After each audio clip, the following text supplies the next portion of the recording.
Bonjour, ou bien bonsoir, selon l'heure où vous nous écoutez, fidèles auditeurs et auditrices. Nous sommes de retour pour vous jouer un mauvais tour, mais pas comme la Team Rocket, non. Pas de petites créatures à collectionner à l'ordre du jour, quoique nous pourrions tout à fait vous parler du premier film Pokémon à l'occasion. Mais ne nous écartons pas plus longtemps du sujet, car pour une fois, j'ai un texte écrit sous les yeux, et donc aucune excuse pour tergiverser. Effectivement, malgré une pression imposée par un Guillaume tyrannique, je vais me plier à mon tour, et non sans un certain plaisir, je dois l'admettre, à cet exercice tout nouveau pour moi, et un peu moins pour le reste du monde, qu'est l'édito de votre podcast cinéma préféré. Oui, nouvelle saison et nouvel ego pour cette ETTPQ version 2.0. Et une fois n'est pas coutume, quoi de mieux qu'un film de super-héros pour m'atteler à la tâche ? Car oui, dans l'épisode d'aujourd'hui, nous allons nous intéresser à un film Marvel. Le premier film Marvel de ce podcast. Rendez-vous compte, j'en aurais presque les larmes aux yeux. Alléluia, enfin Exit DC Comics, sa chauve-souris torturée et son rouge-gorge amouraché. Retournez vaquer à vos occupations dans votre caverne peu éclairée et laissez-nous vous parler de l'écurie mère des super-héros avec un grand S et un grand H. Aurions-nous dû vous parler des succès les plus importants de la Maison des Idées au cinéma ? De ces super-héros les plus iconiques adaptés jusque-là, tels que Spider-Man, Deadpool, Iron Man, Captain America, et j'en passe ? Peut-être. Mais bon, ce serait tomber dans une facilité qui nous est étrangère tant ces succès sont aujourd'hui connus et reconnus. Mais ne changez pas d'émission pour autant, puisque ce n'est rien de moins que la plus grande équipe de super-héros Marvel qui va nous intéresser ici. Alors non, je vous vois venir, pas celle-là. Je vous parle de l'autre. Enfin non, pas celle des mutants non plus. Non, cet épisode est consacré au retour de 4 héros iconiques, la première équipe de super-héros créée chez Marvel, rien que ça, je parle bien sûr des 4 Fantastiques. Et oui, c'est un été placé sous le signe des super-héros que nous avons eu là, et nous ne pouvions décemment pas passer à côté de cette nouvelle itération, tant elle paraissait prometteuse. Et puis en plus, ça nous fait 2 films récents d'affilée à décortiquer. Et que voulez-vous, quand on peut joindre l'utile à l'agréable, il faut en profiter. 5e adaptation de ces personnages au cinéma. 10 ans depuis la dernière qui était un échec cuisant. Pedro Moustache Pascal au casting. Une ambiance 60s assumée et revendiquée. Le réalisateur de la série Vendavision derrière la caméra. Un Galactus plus vrai que nature. Et surtout, et enfin, l'arrivée officielle de ces personnages dans le MCU. Il fallait au moins ça de promesse pour faire saliver les fans que nous sommes. Et après 115 minutes de film, on peut dire que le pari est en grande partie réussi. En partie seulement parce que oui, production Marvel oblige, on ne va pas échapper aux défauts habituels et autres facilités scénaristiques qui sont toujours bien présentes ici. Je pense par exemple au fair play de nos super-héros qui ont dessiné une ligne indiquant aux méchants Galactus qu'il fallait s'arrêter sinon ils tomberaient dans leur piège. Mais trêve de bavardage, il est temps pour Guillaume et moi de vous parler d'un homme moustachu pas si élastique que ça et de ses 3 acolytes. Famille, paternité, héroïsme, fuite en avant, espace, surfeuse d'argent, géant galactique dévoreur de planètes et un plan pas si intelligent que ça sont au programme. ETTPQ, The Fantastic Four, First Steps, c'est maintenant, alors envoie le générique mon Guillaume.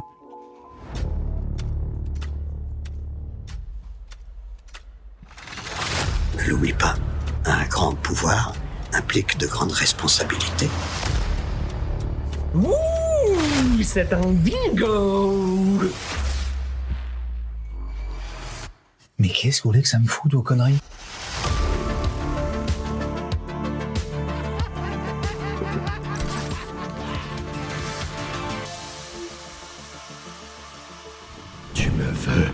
Je suis là.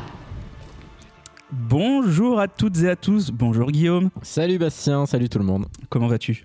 Bah écoute, ça va très bien. Après cet édito à peine exceptionnel, vraiment merveilleux, même si je tiens à rectifier, je ne suis pas tyrannique, je suis juste un peu tatillon. Voilà, on va dire ça.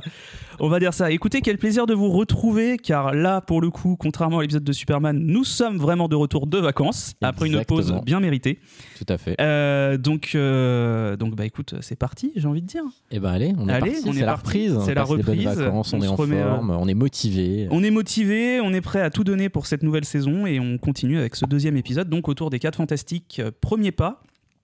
Donc le nouveau film du MCU, la nouvelle itération, comme je l'ai dit dans ce superbe édito, nouvelle itération des personnages au cinéma. Donc c'est le 37e film du MCU. 37e. Ce chiffre m'effraie. Oui, moi aussi. Et le premier de la phase 6. Et ça m'effraie presque plus.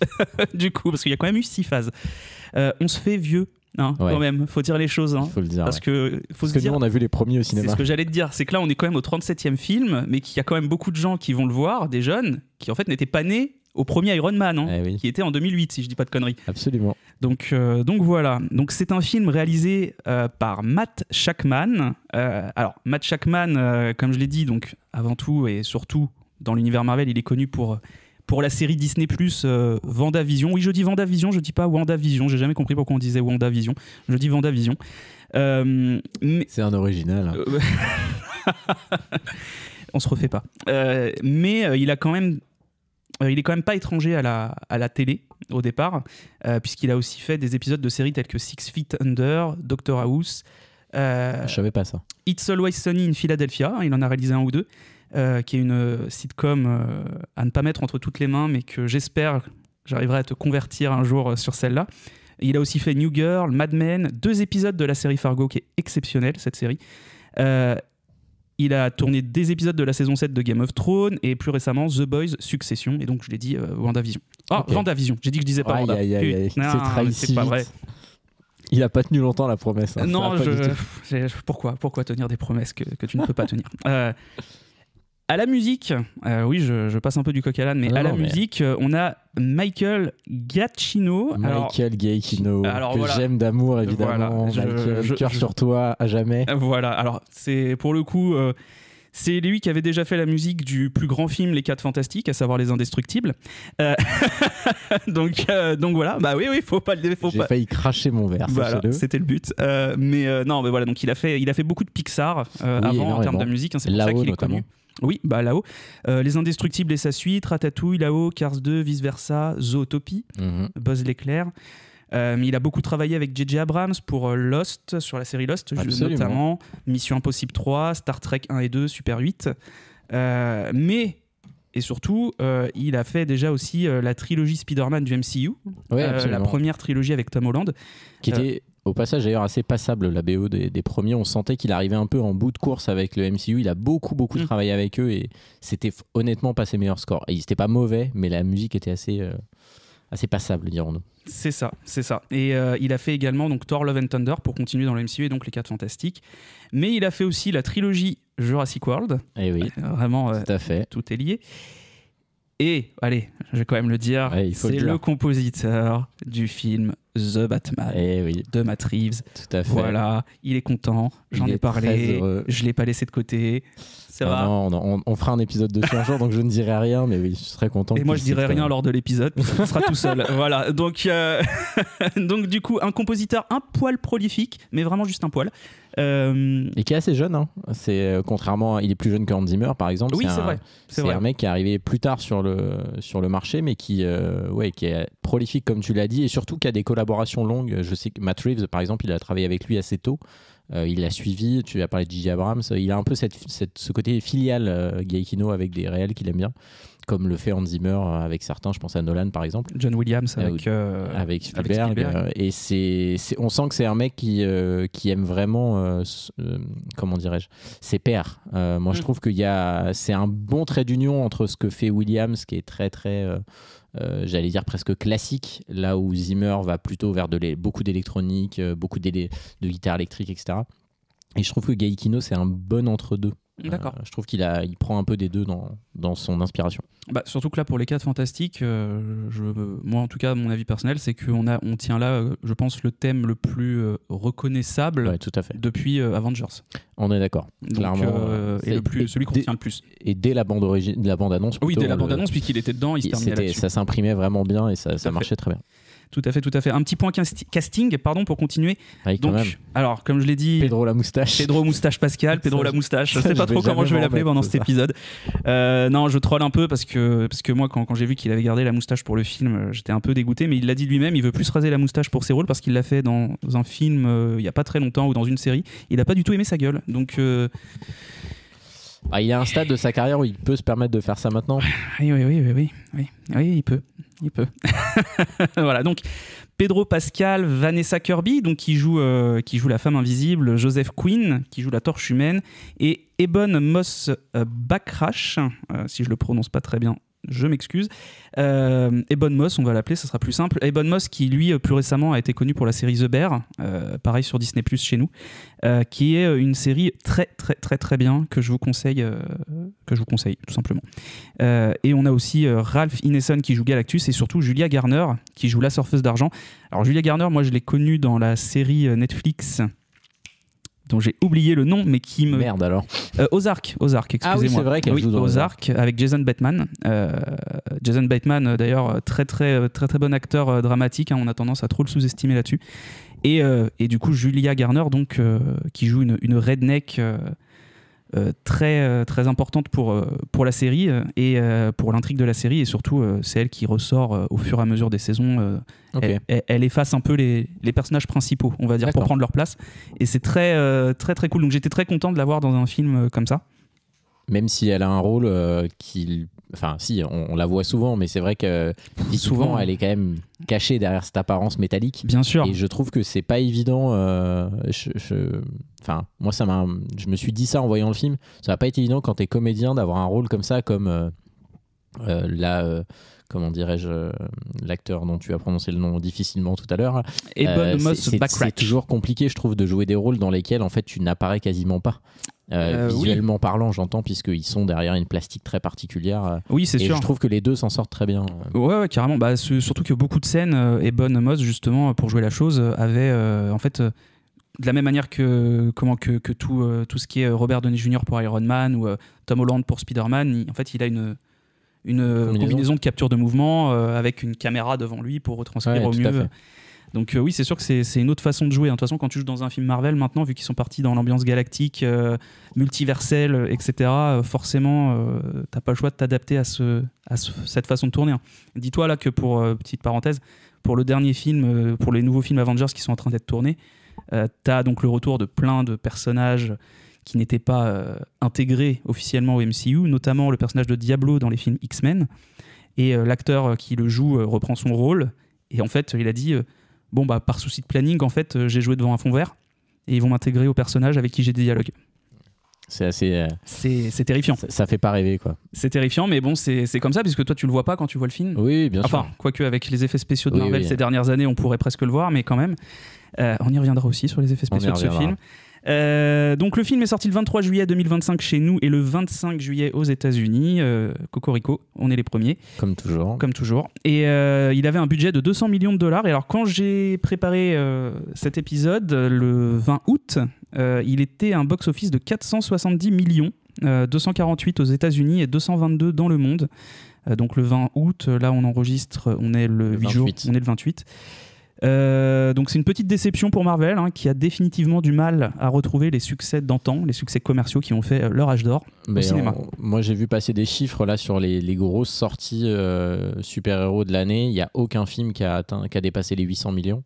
Et sur les derniers Marvel, là, ce qui est, j'allais dire, un record négatif entre guillemets pour eux. Mais ça démontre aussi que voilà, le public se détourne de plus en plus de ces films-là. Il y a moins d'attrait, il y a moins d'attente, il y a moins d'envie, il y a moins d'exceptionnel. En fait, il y en a tellement. On a été tellement abreuvé pendant 20 ans, tu l'as dit, Iron Man, le premier, c'est 2008. Donc ça va faire 20 ans qu'on en bouffe quand même. Ouais, c'est clair. Et on sent bien que ces films-là... T'imagines, on était en seconde. C'est clair. C'est chaud. Non, mais voilà, on est vraiment dans un truc où ces films-là donnent moins envie. Au public, donc même si ça reste des scores élevés, c'est pas des échecs de non 400 plus, millions, hein. Je pense qu'il va finir facile à 500-600 millions. Je suis allé le voir cette semaine, mais en l'occurrence donc assez longtemps après sa sortie.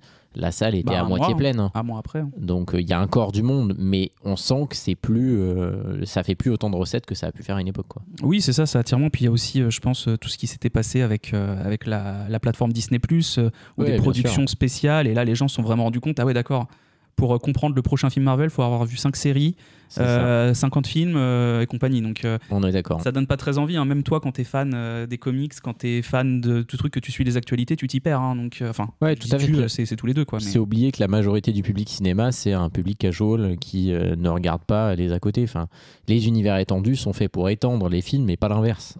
Sauf qu'aujourd'hui, la machine se fait à l'envers, notamment chez Disney, ils sont spécialistes de ça. Et forcément, tu te fermes des portes parce que les gens voient apparaître des trucs qu'ils comprennent pas. C'est pas le cas de ce film-là, en l'occurrence, mais ça a été le cas de pas mal. Oui, c'est ça. Puis bon, t'ajoutes à ça le côté super générique où ils n'ont plus aucune identité, tu sais plus les différencier, les effets spéciaux, comme on l'a dit, comme on l'a un peu annoncé, qui sont un peu en dents de scie. Ouais, tout à fait. Parce qu'il faut absolument faire le film de super-héros par année. Ils sont devenus dans une production à la Call of, en fait, à un moment donné, où il fallait faire le Call of de l'année, il faut faire le film Marvel de l'année. Et on se retrouve avec des mi-bous, quoi. Hein, on est d'accord. Des cacamous, donc voilà. Écoute, pourquoi on a voulu faire ce film ? Toi, de ton côté, qu'est-ce qui t'a attiré pour ce film, au départ ? Honnêtement, moi, ce qui m'a attiré, parce que j'avais quand même envie de le voir avant même qu'on fasse le podcast, parce que moi, j'aimais beaucoup l'esthétique. Ça me donnait envie. Après, honnêtement, la bande-annonce, je vais pas citer Dewey, mais j'en attendais rien, quoi, du film. J'avais pas... En fait, ces films-là, c'est terrible à dire, mais moi, vraiment, ces films-là, je n'ai plus du tout... de hype. Ouais, moi, je rentre maintenant dans la catégorie des gens, je vois les bandes annonces, ça me donne pas du tout envie d'y aller. Ce film-là, un peu plus, parce qu'il y avait justement ce côté esthétique, rétro-futuriste, très années 70, beaucoup de formes arrondies, mélangés avec des nouvelles techno. Enfin, c'était, franchement, visuellement, on y reviendra, mais moi, c'est ça que j'attendais, et sur ce point-là, j'ai pas été déçu. Après, pour le reste, j'ai vu. Il se trouve que ce jour-là, j'ai vu 2 films dans la même journée. On parlera peut-être du deuxième un jour. On va pas dire ce que c'est. Non, on va pas dire ce que c'est. Mais on en parlera peut-être un jour. Mais voilà, clairement, ce film-là, je vais pas te dire que je savais tout ce qui allait se passer, mais en vrai, si. Et donc, du coup, je trouve ça me produit plus d'effet, en fait, de voir ça. Très, très franchement, j'en pense pas du mal, mais j'en pense pas du bien. Je suis resté un peu circonspect, stoïque devant mon écran. Mais je reconnais que visuellement, j'ai bien aimé, et on y reviendra. Il y a quelques séquences que j'ai bien aimé quand même. Ok. Toi, t'avais des attentes particulières sur ça ? Pour le coup, là, c'est vrai que je vais te rejoindre un peu. Hein, on devient un peu des vieux cons à ce niveau-là. Moi, je voulais faire ce film parce que j'en avais marre de faire que des films Batman, évidemment. Mais c'est surtout que le film. Quel enfoiré. Si je peux en placer une pour Batman, tu le sais, je le ferai. Non, mais c'est parce que là, c'était un film plutôt récent, le nouveau film du MCU. Donc, effectivement, c'est le blockbuster. Ça fait partie des 3 blockbusters de cet été avec Superman et Jurassic World Renaissance. Je trouve que c'était important et intéressant de le faire. Puis ça nous change un peu, justement, encore une fois, de faire des films qu'on vient de voir au ciné plutôt que de films qu'on a fait. Donc il y avait un peu cet exercice-là, moi, qui m'attirait. Et en termes de film pur, c'était effectivement l'esthétique rétro-futuriste années 60, ouais. Qui effectivement avait un peu cette patte des premiers comics. C'est complètement assumé, hein. Tu le vois dans les costumes, tu le vois mais puis même dans la bande-annonce. La première bande-annonce, pour le coup, m'a pas procuré plus d'effets que ça, mais m'avait quand même plutôt donné envie. J'espérais un bon divertissement et une intro des héros. En fait, moi, c'est ça qui m'intéressait aussi, c'était de voir comment ils allaient les introduire, parce que on l'a dit, 37e film, ça fait bientôt 20 ans que ça a commencé. Comment t'introduis des héros dont t'as déjà eu des films à côté, parce qu'il y avait eu les problèmes des droits, etc. Tu vois. Et du coup, là, ils ont pas pris de risque, puisqu'on est sur une terre qui est complètement autre que celle des événements qu'on connaît depuis 36 films. Oui. Et ça leur a permis justement d'avoir cette liberté, je pense, créative. Et c'était pas dégueu à ce niveau-là. Et puis oui, non, ouais, l'identité visuelle. Et puis surtout, Vanessa Kirby et Bon Moss, c'est 2 acteurs que j'aime bien, donc j'avais un peu envie de les voir justement dans ces rôles-là. Je sais qu'à l'époque, quand ils avaient parlé du nouveau film 4 Fantastiques qui allait être intégré, il y a eu beaucoup de fans qui militaient pour que ce soit... Enfin, beaucoup de fans, il y avait des fans qui militaient pour que ce soit John Krasinski et sa compagne, dont j'ai oublié le nom, Émilie quelque chose, qui devait les fans voulaient que ce soit eux qui fassent Monsieur Fantastique et la femme invisible. Le temps nous a montré que dans le Doctor Strange 2, on a le droit à un John Krasinski qui joue Reed Richards. Mais Emily Blunt. Ouais, c'est ce que j'ai dit, Emily Blunt. Mais tu vois, je suis allé chercher quand même. C'est vrai, c'est bien urbain. Avec plaisir. Donc voilà. Et sinon, non, du coup, je pense qu'en termes d'identité visuelle, on peut pas être déçu. En termes d'effets spéciaux, globalement non plus, sauf certains moments où vraiment tu te dis mais pourquoi Après, voilà, en termes de scénario, tu vois, j'en attendais rien. Et là pareil, j'ai pas été déçu parce que j'en attendais rien. Je trouve que le scénario il est très téléphoné, parce que comme tu l'as dit, ce sont des films vus et revus à ce niveau-là, en termes d'intrigue, en termes de scénar. Là vraiment, ce qui le fait sortir du lot, c'est cette identité visuelle et cette manière aussi de filmer qui est peut-être un peu différente que ce qu'on voit. Il y a pas tant d'action que ça, j'ai trouvé. Le film est un peu sage là-dessus et c'est peut-être pas plus mal. Au moins, on prend plus le temps de se recentrer sur les personnages. En vrai, le film est assez bavard. Oui, ce qui n'est pas forcément dans les recettes habituelles de Marvel, en tout cas pas à ce point-là. Moi, je me suis fait la même réflexion que toi. Les phases d'action ça représente pas du tout la majorité du film. Il y en a évidemment, mais c'est plutôt un film presque d'exposition et de discussion. Et ça, je trouve que personnellement, c'est plutôt un bon point. Je trouve que le rythme du film est pas mal. C'est peut-être un des points forts aussi. C'est que c'est pas, ça va pas à 2000 à l'heure tout le temps. Il n'y a pas 1 milliard de trucs. Globalement, tout ce qui arrive nous est bien expliqué, bien contextualisé et tout. Tu vois, si on fait un petit comparatif très vite avec Superman, je trouve que structurellement, il est mieux foutu que Superman. D'accord. Et tu vois, tu le disais tout à l'heure, c'est des films quand même un peu génériques, on a l'habitude. Ce que je dis là, je pense la même chose de Superman. Hein. J'avais un peu plus d'attente pour Superman parce que c'est un personnage qui me touche un petit peu plus. Mais là, j'ai trouvé que d'un point de vue du rythme, du découpage et du coup on va dire de l'épaisseur des personnages, ils prennent quand même le temps de les développer, leur personnalité. Alors, c'est pas fait non plus de manière très très subtile tout le temps, mais globalement, il y a quand même une ligne directrice assez agréable qui fait que tu passes un bon moment et tu finis par avoir de l'empathie pour tous les personnages. Ils sont plutôt tous développés, plus ou moins certains, mais je trouve que c'est un des points plutôt positifs du film. Oui, c'est clair. Et alors après, moi aussi, de mon côté, plus personnellement, entre guillemets, j'attendais de voir un peu parce que bon, t'as un nouveau surfeur d'argent. Pour le coup, moi, je trouve que les 4 Fantastiques en termes d'adaptation cinéma, il y a vraiment ceux des années 2000 qui me restent en tête, forcément, c'est ceux de notre génération. Donc 2005 et 2007. Et notamment celui de 2007, puisqu'il y a le surfeur d'argent dedans. Et du coup... je suis désolé, je préfère celui du début des années 2000 quand même. Je trouve que c'est mieux fait, c'est mieux réussi. Il y a plein de choses, genre déjà, tu compares juste les pouvoirs de Reed Richards dans celui-là avec celui des 4 Fantastiques à l'époque. Je préfère celui des 4 Fantastiques à l'époque. Là, c'est incompréhensible ces pouvoirs. Mais en fait, ils s'en servent très peu de leurs pouvoirs. C'est marrant parce que c'est pas... Comme tu dis, ça c'est un des rares trucs qu'on nous explique quasiment pas. Alors on le sait parce qu'on les connaît les personnages, mais moi je mets à la place de quelqu'un, ça fait longtemps qu'on n'a pas cité Jacques. Ah, Jacques dans la saison 2. Jacques, on pense à vous, En vrai, ça n'a rien à voir avec lui, mais j'imagine un spectateur comme lui qui connaît rien, il va voir ça, il sait pas au départ quels sont les pouvoirs des uns des autres. Et par exemple, Pedro Pascal, ses pouvoirs, tu les découvres un peu au hasard à travers d'une scène. Oui, parce qu'il les utilise pour les tâches de tous les jours. Oh non, ce gobelet est très loin. Allez, je tire mon bras. Pour le coup, moi j'ai trouvé ça pas si mal, même si c'est pas exceptionnel. Je trouve que ça change un peu de l'approche habituelle.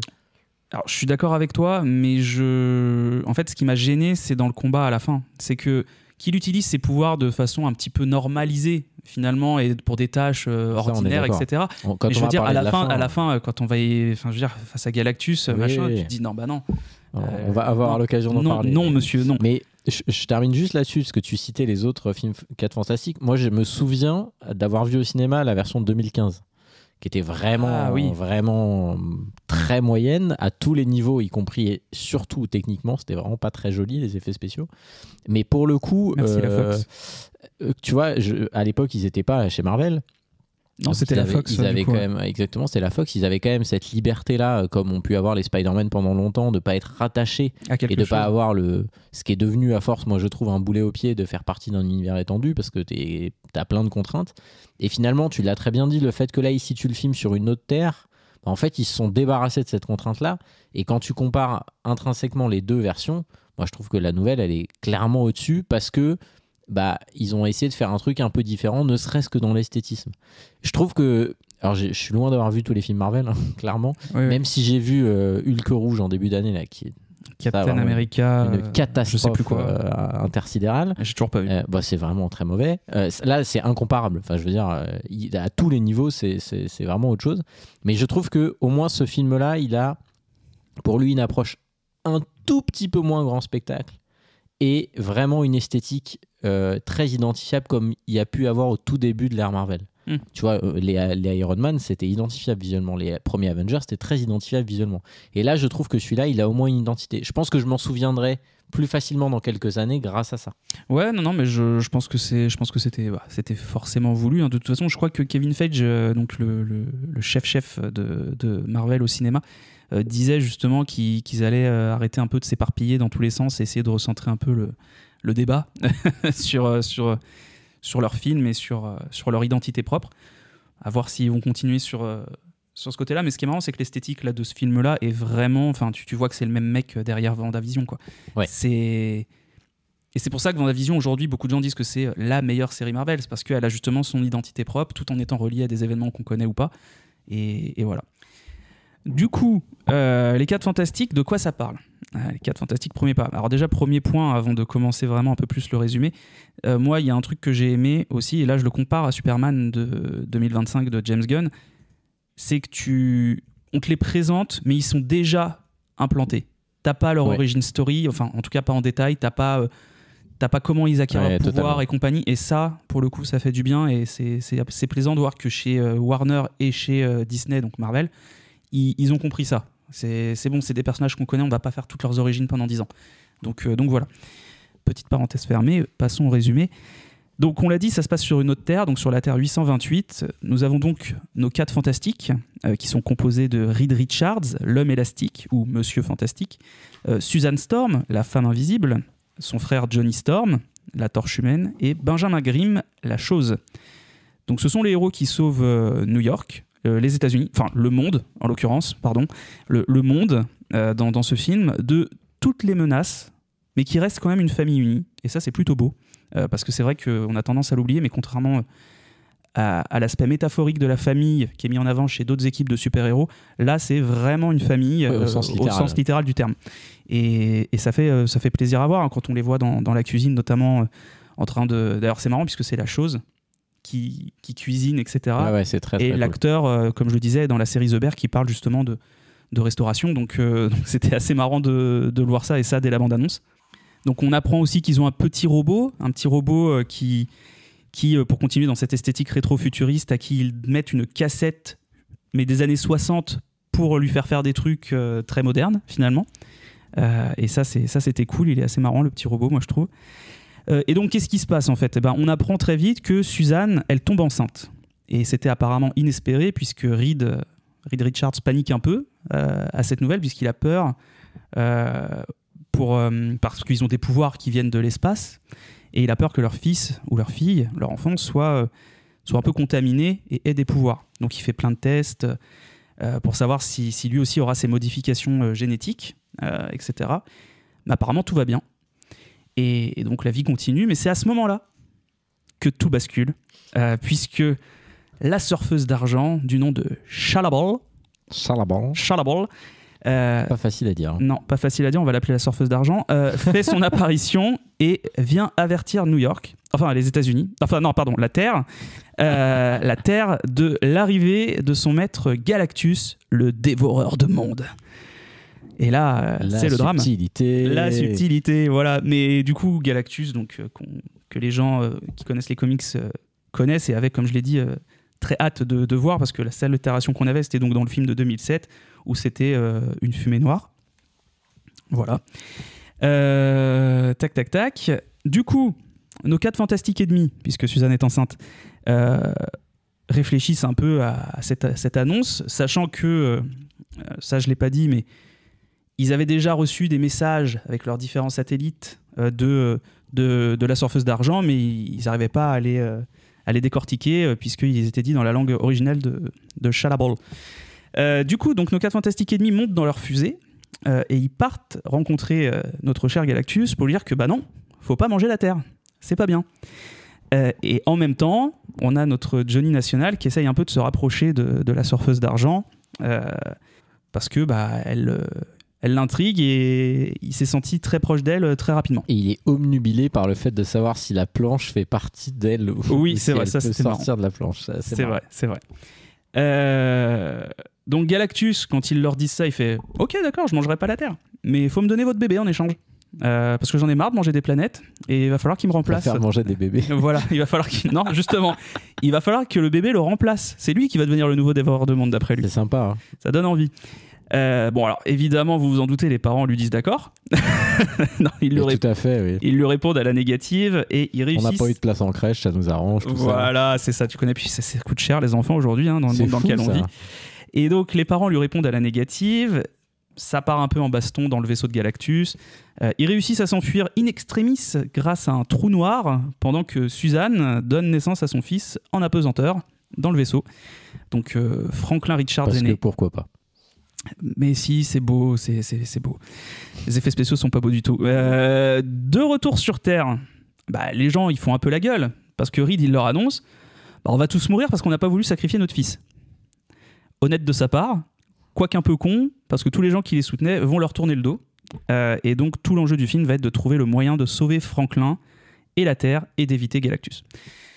C'est un beau résumé. C'est un beau résumé. Franchement, j'aurais pas fait mieux. Voilà. En même temps, il y avait pas, comme on l'a dit, hein, c'est pas les scénarios des films Marvel qui sont les plus compliqués à comprendre.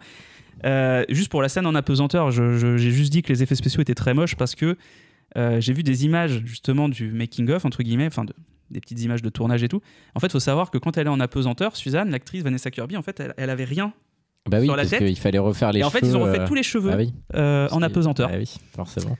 J'ai vu passer cette photo. Voilà, et du coup, quand tu vois la photo originale, t'es un petit peu... D'accord, ok, pourquoi pas. Why not. Mais bon, c'est toujours mieux que l'effet des cheveux flottants, je trouve, qui sont dignes des cheveux de Lara Croft dans le Tomb Raider de 2014. Ah oui, ça... Donc, voilà. Bon, avant de continuer, est-ce que déjà là... T'as une scène marquante et ça peut même être une scène d'après. Hein. Moi, j'ai quelques trucs. Déjà, moi, t'as parlé rapidement du petit robot là qui s'appelle Herbie. Oui. Moi, j'ai beaucoup aimé le perso parce que mine de rien, c'est jamais simple, je trouve, dans ces persos-là lors d'une identité. Ça sera éternellement comparé à R2D2 parce que c'est le premier robot du cinéma entre guillemets qu'on a aimé, tu vois. Et je trouve qu'ils ont réussi à faire un truc esthétiquement très intelligent avec l'histoire des cassettes là dont tu as parlé. Ouais. Et moi j'aime bien la manière dont c'est utilisé dans le film parce qu'à un moment ils lui enlèvent une cassette et ils lui mettent une cassette. Là maintenant tu as ta cassette en mode aller dans l'espace. Oui. Et ça je trouve que c'était plutôt sympa et je trouve que du coup ça participe à faire un univers qui est, on l'a dit, visuellement très typé années 70, mais c'est pas juste du décor en fait. J'aime bien l'idée que de temps en temps ça soit palpable et qu'on en fasse quelque chose. Et l'idée en fait, cette cassette elle représente ses yeux et son visage. Et je trouve que voilà, c'est plutôt bien pensé. Pareil, j'ai en tête, tu as parlé de la scène où ils cuisinent. Tu les vois utiliser un peu l'environnement autour d'eux et tu vois qu'effectivement, il y a un côté... je sais pas si tu as en tête comment est leur frigo, par exemple. Ils ont un frigo qui est vraiment... qui ressemble pas du tout au frigo qu'on a de nous. Et en fait, j'aime bien cette idée qu'on fait pas de l'esthétisme juste pour un truc visuel. Même si c'est pas grand-chose, on va en faire quelque chose dans le film. Et du coup, je trouve que ça rend... le film et son environnement assez palpable. Et ça, c'est un truc que j'ai plutôt bien aimé dans toutes les scènes, dans leur espèce de QG, là, ou leur maison, je sais pas comment on appelle ça. La tour fantastique, le Baxter Building, en fait. Moi, j'ai bien aimé cette partie-là. Oui, je suis assez d'accord avec toi. Le petit robot, il est marrant, il est mignon. Il y a même un moment donné, il lui met une cassette en mode défense, en mode là, tu te bats, entre guillemets. Exactement. Et non, ça marche bien, comme tu l'as dit. En fait, ils ont poussé l'esthétique et leur envie jusqu'à... C'est pas juste, voilà, regardez, ils ont la tronche des années 60, parce que tu dis les années 70, mais c'est plus les années 60, je trouve. Et du coup, ça se ressent vraiment dans tous les décors, parce que même leur appartement au Baxter Building, il est très vintage. En fait, aujourd'hui, on dirait vintage. Totalement. Leur frigo, effectivement, c'est un frigo qui est sorti directement de ces années-là. Ouais, totalement. Tout est lié, même les voitures, les véhicules qui sont utilisés. Ils ont une voiture volante, la Fantastic Car. Mais à côté de ça, la chose soulève une 2 chevaux. Ouais, totalement. Donc c'est assez cool ça. Après, moi, ce que j'ai vraiment retenu de positif, j'ai beaucoup aimé l'intro, les 15 premières minutes. Je trouve que, y compris dans la proposition de montage, parce qu'il y a des plans avec du split screen, on voit plusieurs séquences en même temps. Ils utilisent cet effet caméra Super 8 pour retracer un peu leur premier voyage dans l'espace qui leur a donné les pouvoirs. Moi, je trouve que toute la séquence d'intro, les 15 premières minutes, c'est vraiment bien. Après, on l'a dit tout à l'heure, moi j'aime bien toutes les séquences aussi où on le voit lui travailler dans son espèce de grand bureau avec son immense tableau. Et là, effectivement, il utilise ses pouvoirs pour aller à droite, à gauche, récupérer des trucs. Il y a beaucoup d'éléments qui sont introduits assez tôt dans le film, notamment l'histoire de la téléportation qui va resservir dans le build-up final. De check-off. Exactement. Donc ça, j'ai plutôt bien aimé. Après, honnêtement, j'ai pas non plus un milliard de scènes qui me reviennent. Et là, ce qui va commencer à me revenir, c'est pas forcément pour les bonnes raisons. Je trouve que le Galactus, il est ridicule. Enfin, il est dégueulasse visuellement. Tu sais à quoi ça m'a fait penser ? Non, mais j'ai plus envie de continuer. Et alors, sache que j'y ai pensé. Je suis allé voir après l'image pour comparer. Alors, c'est un peu excessif ma comparaison, je l'entends. Je vais regarder en même temps parce que j'ai absolument confiance en toi. Tu sais à quoi ressemble le truc ? Allez, il ressemble au roi Ban à la fin de Kaamelott V1 quand il apparaît en espèce de fantôme chelou à côté du château de Lancelot. Je te jure qu'il a un casque pareil et tout. Et puis le fait qu'il soit branché et tout, ça fait tellement Star Wars 9 qui était vraiment pas une bonne idée de s'inspirer de ça. Enfin, je trouve que c'est ce personnage, je trouve qu'il est vraiment ridicule avec ses yeux qui s'allument là. Vraiment, je trouve que le grand méchant, il est nul. Et la première fois qu'ils le rencontrent, qu'ils vont parler avec lui, je me suis dit ah ouais quand même c'est ça le méchant quoi. Alors que la surfeuse d'argent, j'aime bien. Je trouve que le design fonctionne, son personnage il est cool, il y a une intrigue parce qu'on comprend pas sa langue alors qu'elle arrive à parler avec eux. Ça c'est sympa, mais lui il est nul quoi. Enfin vraiment. Voilà. Donc la scène où ils vont parler avec lui, bah j'ai trouvé ça nul. Enfin, vraiment cette séquence, je trouve qu'elle marche pas du tout et notamment parce que lui il est ridicule. Ok. Merci à tous. Okay. Et bonne soirée Bastien. Voilà. Bon, je vais peut-être pas dire ma scène préférée du film, du coup, celle qui m'a le plus marqué, puisque c'est celle-là. Oh, merde. C'est vrai ? Ah ouais, vraiment, ouais. En fait, je suis désolé. Bon, c'est pas grave, t'as un avis de merde. Donc. Oh, ça va être terrible. Le retour des vacances, on va se battre. Ouais, non, mais c'est pas possible. Surtout le film dont t'as parlé tout à l'heure, que t'as vu le même jour et où on n'est pas du tout d'accord non plus. Voilà. Non, mais alors, du coup, oui, non, ma scène. Pour moi, la plus marquante, c'est cette première rencontre avec Galactus. Pour les raisons inverses à toi, je trouve que le méchant fonctionne très bien en termes de visuel.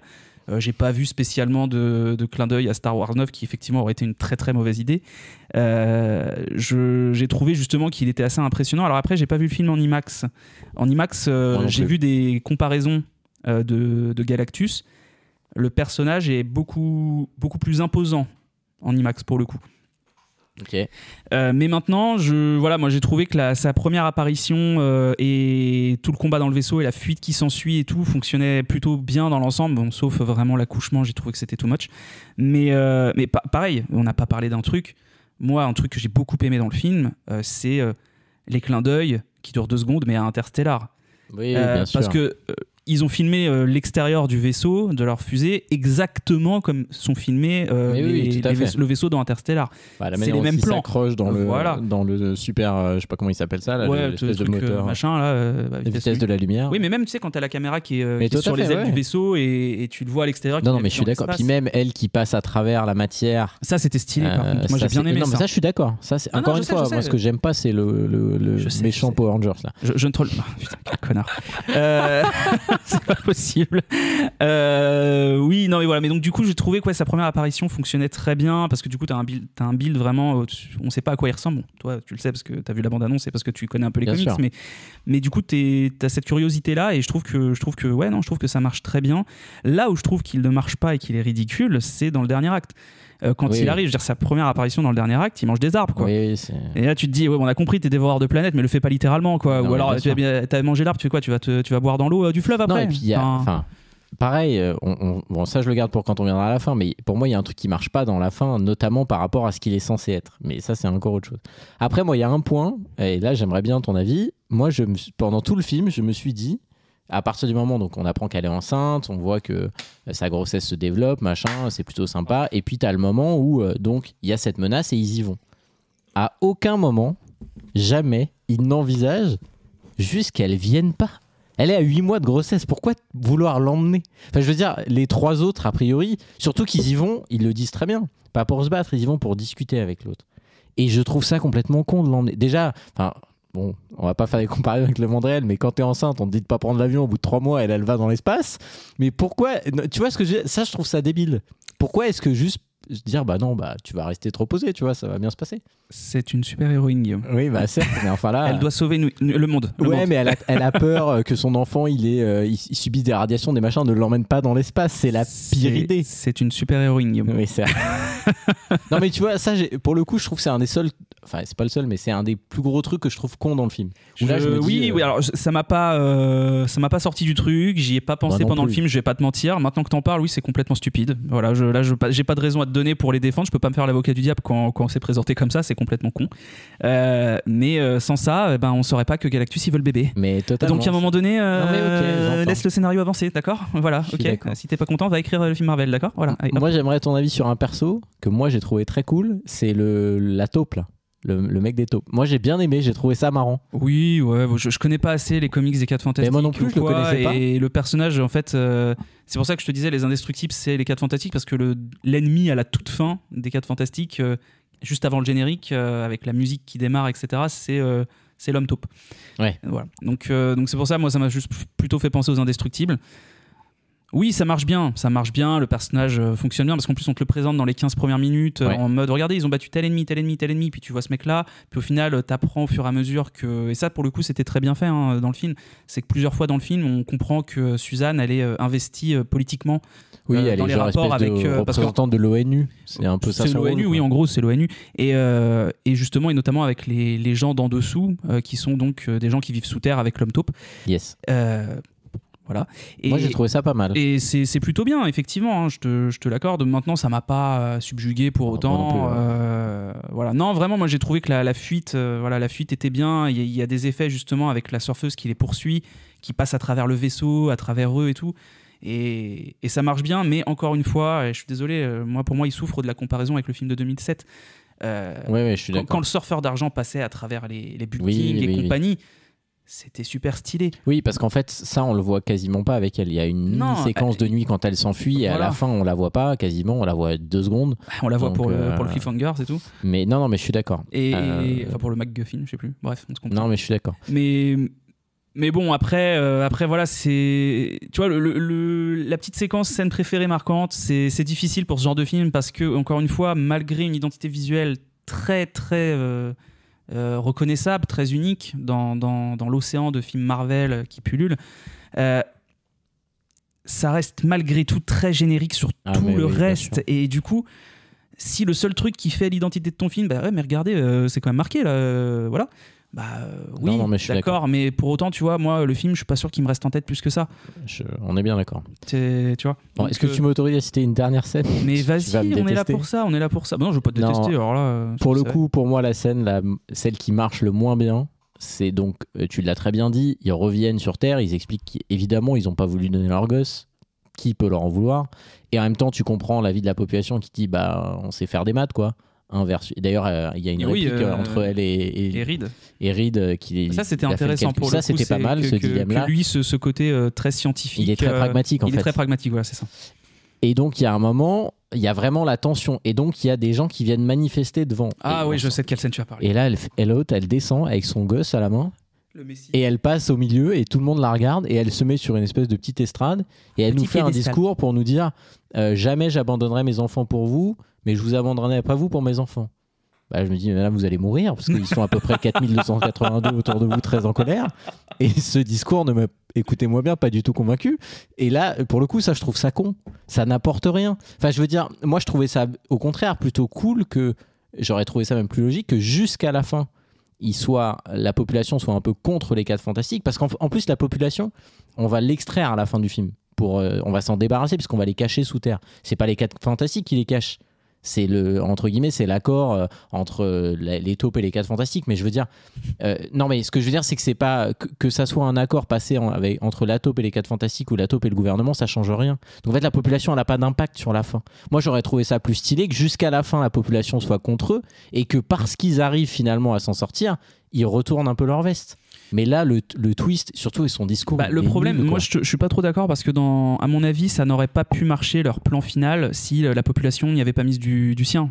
Tu vois, on va y revenir vite fait dans comment ça se termine. Mais pour moi, si la population à ce moment-là se retourne pas contre eux, ils peuvent pas faire ce qu'ils font à la fin. Parce que la population, en étant contre eux, n'aurait pas accepté justement d'aller sous terre. Aurait dit, non, vas-y, fuck you, quoi. Tu vois, donc. Ok, mec. Waouh. il est devenu bilingue. Voilà, laisse tomber. 3e épisode sera en anglais. Mais je suis d'accord avec toi. Moi, la scène, j'ai trouvé qu'elle fonctionnait bien dans le sens où c'est très marvelien.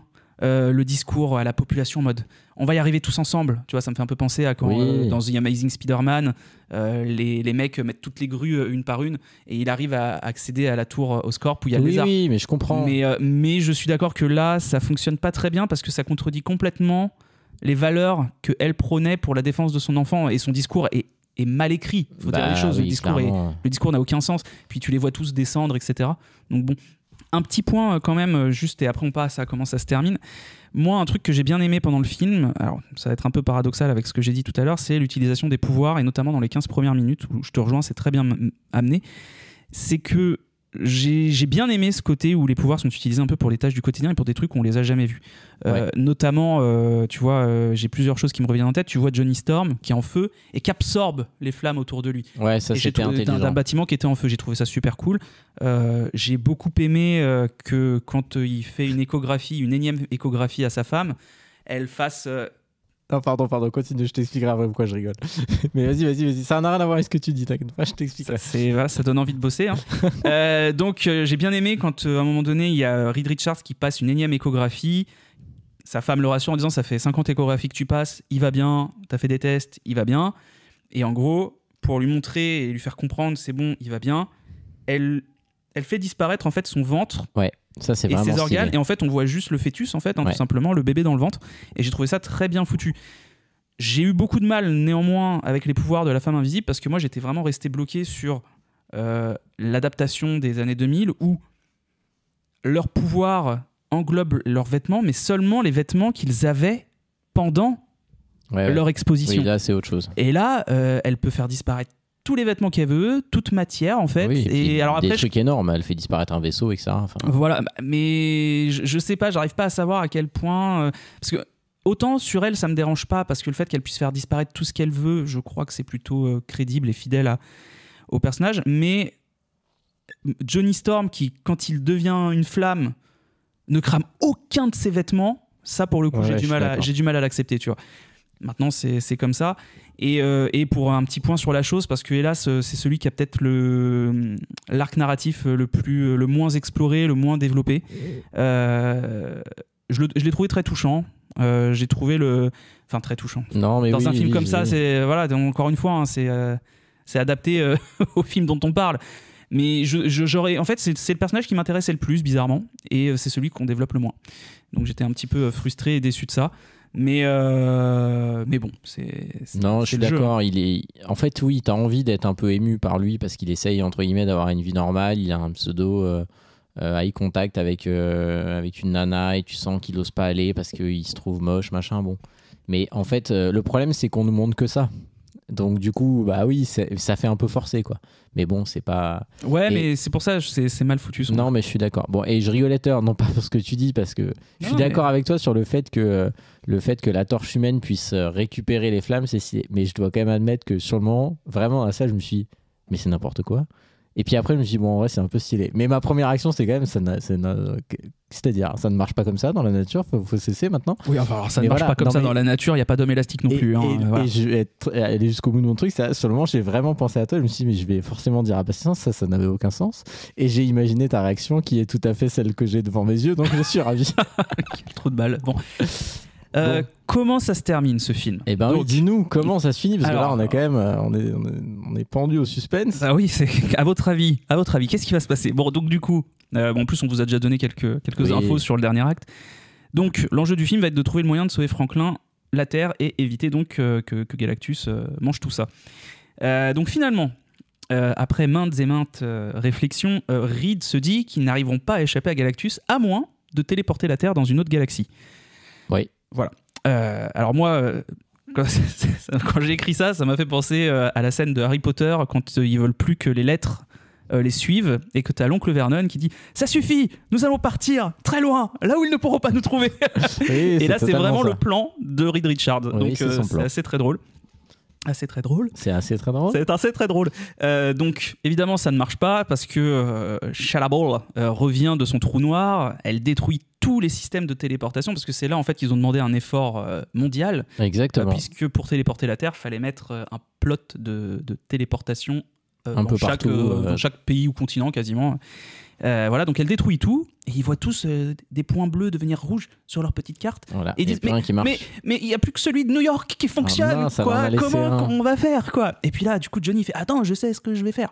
Et il va essayer de convaincre Charla Ball d'arrêter de faire ça. Et donc elle dit ok. Ouais, parce que pour expliquer quand même ça 30 secondes, en fait, lui, pendant tout le film, il essaye de comprendre son langage. Et à un moment, il arrive à comprendre une phrase parce qu'elle elle lui dit un truc dans sa langue qu'elle lui traduit. Et à partir de ça, il cite la pierre de Rosette. En gros, il fait un travail pour constituer un alphabet. Et du coup, il réécoute tous les trucs dont tu as parlé tout à l'heure, les signaux qu'ils ont reçus plusieurs mois avant. Tous les vinyles d'or. Et en fait, exactement, qui sont très beaux d'ailleurs. Oui. Il se rend compte que en fait, c'est des trucs qui viennent de sa planète à elle. Et ce sont des appels de sa famille et ses amis qui lui demandent de revenir. Et on comprend qu'en fait, elle a fui. Et qu'en réalité, elle s'était elle-même elle s'est portée volontaire et condamnée pour sauver son peuple. Pour sauver son peuple. Comme exactement, il demande de faire avec le gamin finalement. C'est pas ça. pour les mêmes raisons. Parce que là, il va en faire son successeur et elle, plutôt une chasseuse de planètes. C'est son boulot. Et donc, il va jouer là-dessus et il va essayer de lui retourner le cerveau en lui disant mais au lieu d'être avec lui, aide-nous à nous en sortir, quoi. C'est vrai. Bien, une petite précision bienvenue. Donc finalement, après qu'elle se soit fait convaincre, elle laisse donc le système de téléportation de New York tranquille. Exactement. Donc finalement, tout le monde se réfugie sous terre, hein, on l'a dit, avec l'aide de l'homme taupe, pendant que nos héros attirent Galactus, qui, au-delà de bouffer la planète, veut juste récupérer le fils Richard. Et là, donc, le dernier acte commence enfin. La bagarre, pas du tout. Galactus, le végétarien, goûte les arbres, Oui. avance vers le téléporteur, mais voit qu'il y a une ligne rouge de tracé. Et oui. Et du coup, il se dit bah non, j'y vais pas. Oui, voilà. Je vais aller plutôt chercher l'enfant. Parce qu'il faut dire qu'ils se servent de l'enfant comme appât quand même. Alors, ils décident de faire ça. Ils ont un petit plan où en gros, il entend l'enfant pleurer au milieu de ces lignes rouges qui sont donc des lignes rouges qui forment un triangle rouge et blanc. Exactement. De banderoles comme de la rubalise. Et en fait, c'est le petit robot qui s'en occupe dans le Baxter Building. Exactement. En fait, il est dans un espèce de petit couffin et au moment où Galactus arrive et l'identifie, il le twist avec un couffin vide et lui, il l'emmène dans le truc. C'est ça. Mais il se fait pas avoir. Non, il se fait pas avoir. C'est lire la signalisation. Voilà, parce qu'il a son code. Il a passé le code de la route. Voilà, c'est ce que j'allais dire. Enfin là, je veux dire, moi, je vois une ligne comme ça, j'y vais pas non plus. Hein. Il l'a eu la semaine dernière, on le félicite. Non, mais encore une fois, enfin bref. Sur le chemin, donc il envoie valdinguer la chose. Il étire un peu les muscles de Reed Richards pour qu'il se sente mieux. Et finalement, grâce au sacrifice de Suzanne et à l'aide de la surfeuse qui, coup du destin, a décidé de revenir, elle le pousse et elle part avec lui dans le téléporteur. Ils sont téléportés ailleurs. Aux confins de la galaxie. Suzanne meurt, tout le monde pleure, mais finalement, bébé Franklin avait bien des pouvoirs puisqu'il la ressuscite. Et oui. Donc, grâce à ses pouvoirs, ceux-là même que Galactus avait détectés.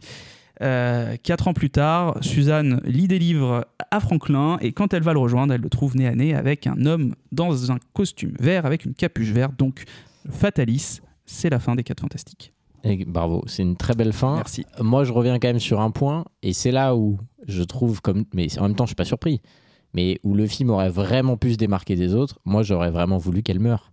Parce que pour le coup, je suis tellement d'accord avec toi. J'ai vraiment espéré fort, même si au fond de moi je savais en voyant arriver le gamin qu'évidemment on nous vend tout le truc, il a pas de pouvoir, évidemment qu'il en a un. Mais vraiment, je me suis dit, si vous la tuez là, ok, là vous avez fait un truc bien sûr. original et ça va être marquant parce que du coup, il va y avoir ce truc, on pourrait imaginer un truc de la vengeance du gamin, donc qui pourrait tourner mal, devenir méchant. Tu vois, surtout que dans les comics, le gamin a des pouvoirs phénoménaux et justement est peut-être un des personnages Marvel les plus puissants. On est d'accord. Donc non, vraiment, moi, grosse frustration là-dessus. Je suis entièrement d'accord. Est-ce qu'on est surpris ? Non. Non, on n'est absolument pas surpris, mais tu vois, moi... Dans la dernière demi-heure. Non, bien sûr, mais tu vois, moi, quand elle se réveille vraiment pas, etc., avant qu'ils arrivent avec le gamin, j'étais en mode, putain. Alors, j'y croyais pas une seule seconde, mais comme ils font durer un petit peu le moment. Ouais, ça dure assez longtemps. Sur le moment, j'étais en mode, ah putain. Et puis en plus, c'est couillu, putain. Dans la mise en scène, c'est bien fait. C'est-à-dire que les plans sont bien foutus. C'est plutôt sobre en plus. Pedro Pascal le joue très bien, que les autres acteurs. Enfin, il y a un côté. Là, je me dis, ça y est, enfin, ils vont faire ça. Eh ben non. Et non, ils font pas ça et ils prennent. En fait, c'est ça le gros problème, c'est qu'il n'y a aucune prise de risque dans ces films. Et comme dans les 37 précédents. La seule fois où il y a eu une prise de risque, et alors moi, je connaissais pas les comics du Gang de l'Infini et compagnie, mais tu te doutes qu'ils vont tous revenir. Mais tu vois, finir Infinity War, mais bien sûr, sur la victoire de Thanos. Mais évidemment. pourquoi c'est le meilleur film de ces phases-là du MCU? Mais parce qu'il y a ça, parce qu'il y a cette prise de risque-là. Mais on pourrait comparer à plein de choses. C'est un comparatif avec un truc qui n'a rien à voir, mais pourquoi Game of Thrones a autant marqué sur certaines saisons? Parce qu'ils n'hésitaient pas à tuer des personnages principaux. Et c'est vrai que c'est peut-être un truc qui manque globalement à ces films-là. C'est-à-dire qu'en fait, il n'y a pas... On disait tout à l'heure qu'on a moins d'attrait. En fait, c'est pas qu'on n'a pas d'attrait. Moi, c'est juste que pour moi, ces films n'ont aucun enjeu. Parce que tu sais très bien qu'il va rien leur arriver. Oui, c'est ça, il n'y a aucun enjeu narratif. Donc et voilà, tu t'inquiètes pas pour les personnages. Exactement. T'es jamais concerné par ce qui leur arrive. Tu sais toujours qu'ils vont s'en sortir. Bon, bah du coup à la fin tu ressors en disant bah ok super, il y aura une suite quoi. Et voilà. Bon, après encore une fois c'est pas le pire. De toute façon le plus grand aveu d'échec pour le MCU ces dernières années, c'est d'avoir repris Robert Downey Jr. pour jouer le Dr Fatalis. Mais oui. Pour moi c'est le plus grand aveu d'échec. Bon alors à savoir que là Fatalis on le voit vraiment de dos. Hein. C'est en scène post-générique ça? C'est la scène post-générique. Il y a deux scènes post-génériques, on n'en a pas parlé. Ah, tu l'as pas vu? Je l'ai pas vu. Ah bah bravo. Parce que j'avais une séance juste après et j'avais vraiment pas de battement entre les deux. Ça pour aller voir un film comme ça. Donc, bon, on va quand même le dire, le film, je le dis quand même. Une brigade spéciale. Le film, c'est The Naked Gun, nouvelle version. Donc, y a-t-il un flic pour sauver le monde? Je pense qu'on en parlera. Mais oui, en fait, il y a deux scènes post-génériques. Tu as donc cette première scène-là qui se passe 4 ans plus tard. En fait, elle est en train de lire le livre à Franklin, une histoire, et puis en fait, elle s'en va et pour rechercher un autre livre. Et quand elle revient, elle voit Fatalis de dos qui est en train de parler à Franklin. Et comme le prochain film Avengers s'appelle Doomsday, et ce sera le grand méchant, hein, le nouveau grand méchant du MCU, c'est lui, hein, puisqu'il y a eu des problèmes avec l'acteur qui jouait dans Loki et dans Ant-Man Quantumania. Et donc voilà. Et après, tu as une deuxième scène post-générique qui, pour le coup, rejoint celle de Superman qui ne sert à rien, où en fait, tu vois juste le générique de la série animée qu'on nous présente vite fait plusieurs fois pendant le film à certains moments. Ouais. Voilà, tu vois juste le générique. Et donc voilà, non, c'est la fin des 4 Fantastiques. Voilà, je pense qu'on a à peu près fait le tour. Il n'y a pas grand-chose à rajouter. Hein. C'était bien, c'était pas nul, mais c'était pas exceptionnel. Non, voilà, franchement, Et vraiment, je ne salue pas. C'est effectivement, tu en as parlé, tu as bien fait la non prise de risque à la fin. Ça aurait été très couillu de dire, bah voilà, on amène enfin les 4 Fantastiques, mais par contre, ils seront plus que 3. Bah oui. Enfin 4, puisque du coup, Franklin aurait pris le relais. C'est ça. En plus, c'est qu'il y avait la porte ouverte à faire. Bon. C'est la porte ouverte à toutes les fenêtres. Exactement. Enfin, voilà. J'adore. Je savais que tu allais dire ça. Ah bah oui, obligé. Bon, on a fait le tour? Ah bah on a fait le tour. Merci à tous. Mais merci à tous. On espère que cette nouvelle version vous plaît. Bah en tout cas, nous, vous avez vu qu'on est encore en rodage. L'épisode 2 ressemble pas du tout à l'épisode 1. Mais je trouve qu'on s'en est plutôt pas mal tiré là. On est d'accord. Et on peut vous le dire, l'épisode 2 ressemble a priori à ce que va être toute la saison 2. Oui, c'est ça. Normalement, ça devrait ressembler un peu plus à ça qu'au premier épisode. Avec des épisodes plus courts, comme vous pouvez le voir. Mais voilà, on est content de vous retrouver. Ça nous fait vraiment plaisir. Un grand plaisir, absolument. Et puis, on se donne rendez-vous la semaine prochaine. On peut dire quel film? Parce que là, on arrête les indices. Voilà, quand on est sûr. Puis en plus, on a vu, sans le vouloir, on a fait quand même des petits rapproches. Donc, la semaine prochaine, on continue. Et ça sera le dernier épisode dans ce cas-là, mais sur les sorties de l'été. Et on vous parlera du dernier Jurassic World. Et il y a beaucoup de choses à dire. Ouais, on va dire ça. Merci à tous. Merci à tous. Salut, à la prochaine. Ciao. Ne passerez pas. Je reviendrai. Tu étais l'élu, c'était toi. À la prochaine. Je vous emmerde. Je rentre à ma maison. D'accord, faisons comme ça.